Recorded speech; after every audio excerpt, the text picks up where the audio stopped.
5 August Sheikh Hasina পদত্যাগ করে ভারতে পালিয়ে যাওয়ার কয়েক ঘন্টা আগে রাজধানীর চাংখারপুলে নারকীয় হত্যাকাণ্ড চালায় আইনশৃঙ্খলা বাহিনী। চাইনিজ রাইফেলের গুলিতে শহীদ হন 10ম শ্রেণীর শিক্ষার্থী আনাস সহ 6 জন।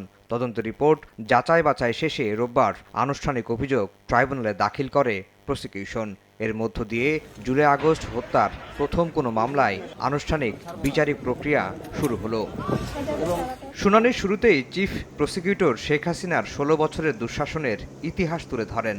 বলেন, চাংখারপুলের এই হত্যায় সরাসরি নির্দেশ দিয়েছেন সাবেক ডিএমপি কমিশনার হাবিবুর রহমান। পুলিশের সাবেক যুগ্ম কমিশনার সুদীপ কুমার চক্রবর্তী সহ অন্য 7 আসামি মাঠ পর্যায়ে হত্যার নির্দেশনা বাস্তবায়ন করেন।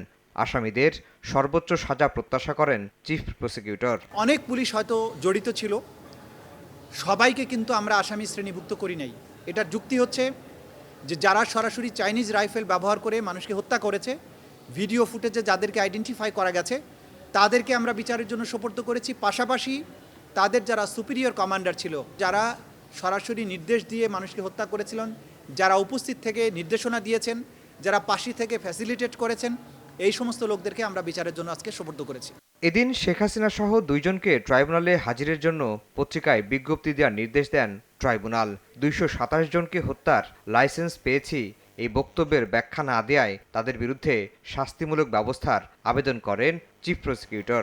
এই আসামিদেরকে কন্টেম্প প্রসিডিংসে হাজির হওয়ার ব্যাপারে পত্রপত্রিকায়, দুটো বহুল প্রচালিত পত্রিকায় বিজ্ঞপ্তি দিয়ে তাদেরকে আদালতে হাজির হওয়ার জন্য নির্দেশ যেটা দিয়েছেন, সেটা নোটিফিকেশন আকারে পত্রিকা ছাপার নির্দেশ দিয়েছেন। সেটাও আগামী 3 তারিখে ফার্দার আদেশের জন্য আসবে এবং সেদিন যদি তারা হাজির না হন, তাদের আইনজীবীর মাধ্যমেও যদি জবাব না দেন, তাহলে আদালত এই ব্যাপারে পরবর্তী আদেশ প্রদান করবে।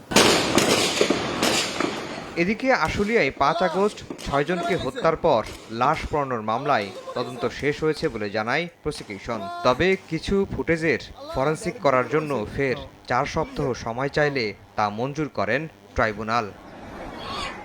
আফজাল হোসেন, সময় সংবাদ, ঢাকা।